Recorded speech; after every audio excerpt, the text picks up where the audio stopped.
Chapter 39. Thereish Newman, the Catholic Stigmatist. Return to India. I have waited for you patiently for 15 years. Soon I shall swim out of the body and on to the shining abode. Yogananda, come. Sri Yukteswar's voice sounded startlingly in my inner ear as I sat in meditation at my Mount Washington headquarters. Traversing 10,000 miles in a twinkling of an eye, his message penetrated my being like a flash of lightning. 15 years. Yes, I realize now it is 1935. I have spent 15 years in spreading my guru's teaching in America. Now he recalls me. That afternoon I recounted my experience to a visiting disciple. His spiritual development under Kriya Yoga was so remarkable that I often called him saint, remembering Babaji's prophecy that America too would produce men and women of divine realization through the ancient yogic path. This disciple and a number of others generously insisted on making a donation for my travels. The financial problem thus solved, I made arrangements to sail via Europe for India. Busy weeks of preparation at Mount Washington in March 1935, I had the Self-Realization Fellowship chartered under the laws of the state of California as a non-profit corporation. To this educational institution go all public donations, as well as the revenue from the sale of my books, magazines, written courses, class tuition, and every other source of income. I shall be back, I told my students. Never shall I forget America. At a farewell banquet given to me in Los Angeles by loving friends, I looked long at their faces and thought gratefully, Lord, he who remembers Thee as the sole giver will never lack the sweetness of friendship among mortals. I sailed from New York on June 9, 1935, in the Europa. 2 students accompanied me, my secretary, Mr. C. Richard Wright, and an elderly lady from Cincinnati, Miss Etty Bletch. We enjoyed the days of ocean peace, a welcome contrast to the past hurried weeks. Our period of leisure was short-lived. The speed of modern boats had some regrettable features. Like any other group of inquisitive tourists, we walked around the huge and ancient city of London. The following day I was invited to address a large meeting in Caxton Hall, at which I was introduced to the London audience by Sir Francis Younghusband. Our party spent a pleasant day as the guest of Sir Harry Lauder at his estate in Scotland. We soon crossed the English Channel to the continent, for I wanted to make a special pilgrimage to Bavaria. This would be my only chance, I felt, to visit the great Catholic mystic, Thereish Newman, of Connaught. Years earlier I had read an amazing account of Teresa. Information given in the article was as follows. Teresa, born in 1898, had injured in an accident at the age of 20. She became blind and paralyzed. She miraculously regained her sight in 1923 through prayers to Saint Teresa, the Little Flower. Later, Teresa Newman's limbs were instantaneously healed. From 1923 onward, Teresa has abstained completely from food and drink, except for the daily swallowing of one small consecrated wafer. The stigmata or sacred wounds of Christ appeared in 1926 on Teresa's head, breast, hands, and feet. On Friday of every week thereafter she has passed through the Passion of Christ, suffering in her own body all his historic agonies. Knowing ordinarily only the simple German of her village, during her Friday trances, Teresa utters phrases which scholars have identified as ancient Aramaic. At appropriate times in her vision, she speaks Hebrew or Greek. By ecclesiastical permission, Teresa has several times been under close scientific observation. Dr. Fritz Gerlich, editor of the Protestant German newspaper, went to Connaught to expose the Catholic fraud, but ended up by reverently writing her biography. As always, whether in East or West, I was eager to meet a saint. I rejoiced as our little party entered on July 16th the quaint village of Connaught. The Bavarian peasants exhibited lively interest in our Ford automobile, brought with us from America, and its assorted group an American young man, an elderly woman, and an olive-hued Oriental with long hair tucked under his coat collar.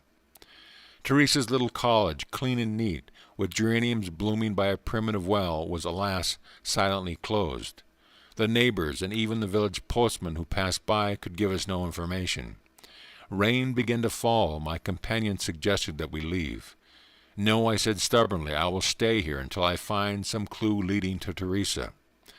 2 hours later we were still sitting in our car amidst the dismal rain. Lord, I sighed complainingly, why did thou leave me here if she has disappeared? An English-speaking man halted beside us, politely offering his aid. I don't know for certain where Teresa is, he said, but she often visits at the home of Professor Wirtz, a seminary master at Eichstätt, 80 miles from here. The following morning our party motored to the quiet village of Eichstätt, narrowly lined with cobblestone streets. Dr. Wirtz greeted us cordially at his home. Yes, Teresa is here. He sent her word of the visitors. A messenger soon appeared with her reply. Though the bishop has asked me to see no one without his permission, I will receive the man of God from India. Deeply touched at these words, I followed Dr. Wirtz upstairs to the sitting room. Teresa entered immediately, radiating an aura of peace and joy. She wore a black gown and a spotless white headdress. Although her age was 37 at the time, she seemed much younger, possessing indeed a childlike freshness and charm. Healthy, well-formed, rosy-cheeked, and cheerful, this is a saint that does not eat. Teresa greeted me with a very gentle handshaking. We both beamed in silent communion, each knowing the other to be a lover of God. Dr. Wirtz kindly offered to serve as an interpreter. As we seated ourselves, I noticed that Teresa was glancing at me with a naive curiosity. Evidently Hindus had been rare in Bavaria. "Don't you eat anything?" I wanted to hear the answer from her own lips. "No, except a consecrated rice flour wafer once every morning at 6 o'clock. "How large is the wafer?" "It is paper thin, the size of a small coin," she added. "I take it for sacramental reasons. If it is unconsecrated, I am able to swallow it." "Certainly you could not have lived on that for 12 years. "I live by God's light." How simple her reply. How Einsteinian. "I see you realize that energy flows to your body from the ether, sun, and air." A swift smile broke over her face. "I am so happy to know you understand how I live. Your sacred life is a daily demonstration of the truth uttered by Christ. Man shall not live by bread alone, but by every word that proceedeth out of the mouth of God." Again she showed joy at my explanation. It is indeed so. One of the reasons I am here on earth today is to prove that man lived by God's invisible light, and not by food only. "Can you teach others how to live without food?" She appeared a trifle shocked. "I cannot do that. God does not wish it." As my gaze fell on her strong, graceful hands, Teresa showed me a little square, freshly healed wound on each of her palms. On the back of each hand she pointed out a smaller crescent-shaped wound, freshly healed. Each wound went straight through the hand. The sight brought to my mind distinct recollection of the large square iron nails, with crescent-tipped ends, still used in the Orient, but which I do not recall having seen in the West. The saint told me something of her weekly trances. As a helpless onlooker, I observed the whole Passion of Christ. Each week from Thursday midnight until Friday afternoon at 1 o'clock, her wounds open and bleed. She loses 10 pounds of her ordinary 121-pound weight. Suffering intensely in her sympathetic love, Teresa yet looks forward joyously to these weekly visions of her Lord. I realized at once that her strange life is intended by God to reassure all Christians of the historical authenticity of Jesus' life and crucifixion as recorded in the New Testament, and to dramatically display the ever-living bond between the Galilean master and his devotees. Professor Wirtz related some of his experiences with the saint. "Several of us, including Teresa, often travel for days on sightseeing trips throughout Germany," he told me. "It is a striking contrast. While we have 3 meals a day, Teresa eats nothing. She remains as fresh as a rose, untouched by the fatigue which the trips cause us. As we grow hungry and hunt for wayside inns, she laughs merrily." The professor added some interesting physiological details. "Because Teresa takes no food, her stomach is shrunk. She has no excretions, but her perspiration glands function. Her skin is always soft and firm."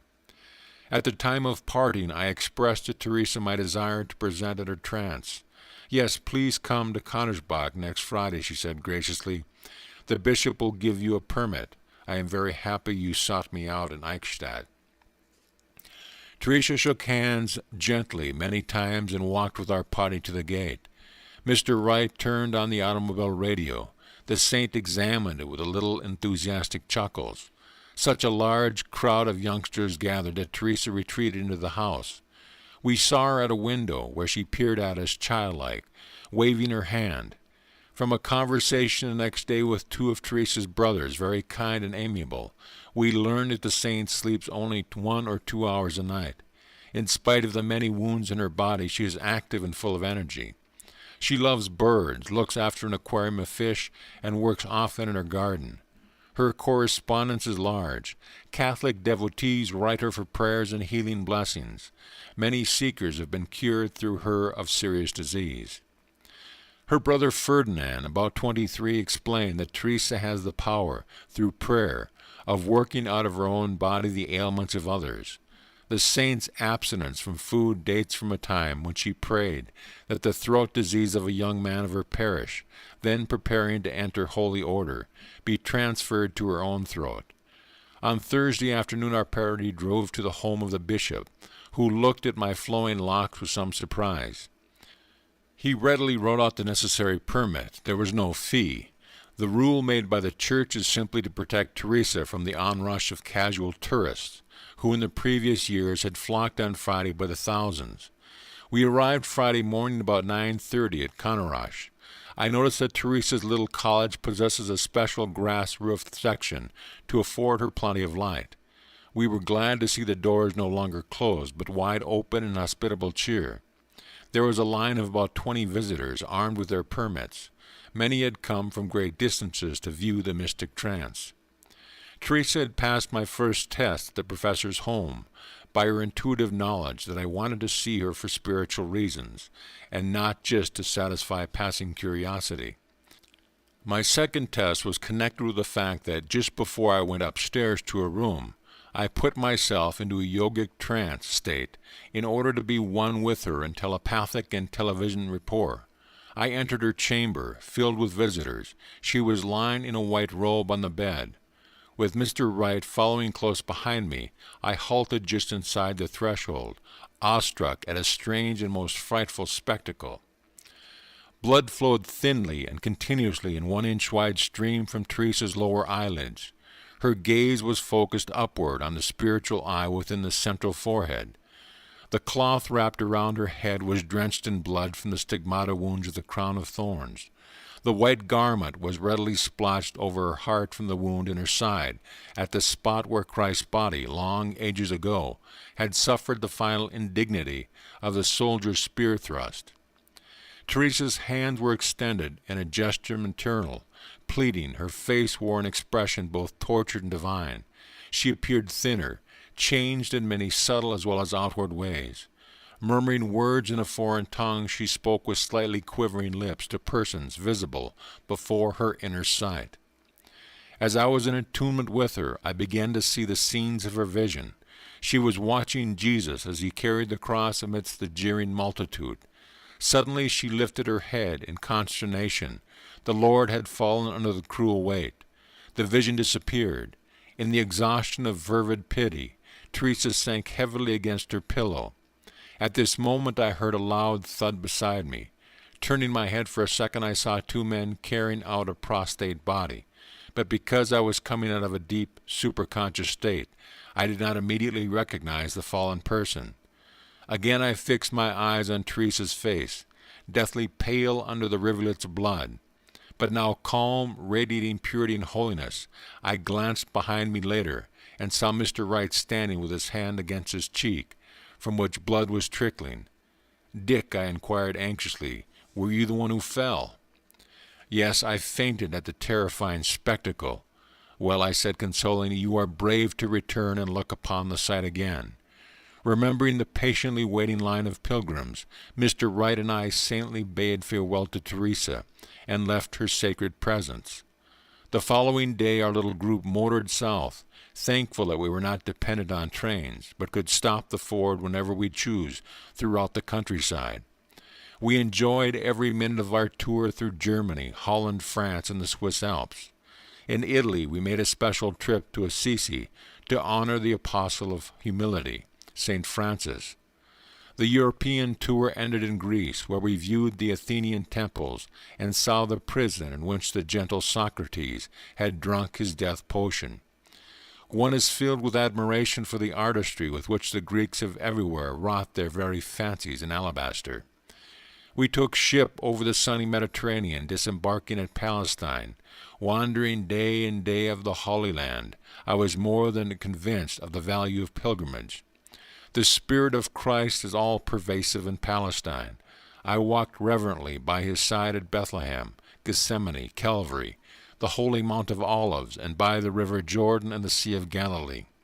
Our little party visited the birth manger, Joseph's carpenter shop, the tomb of Lazarus, the house of Martha and Mary, the hall of the Last Supper.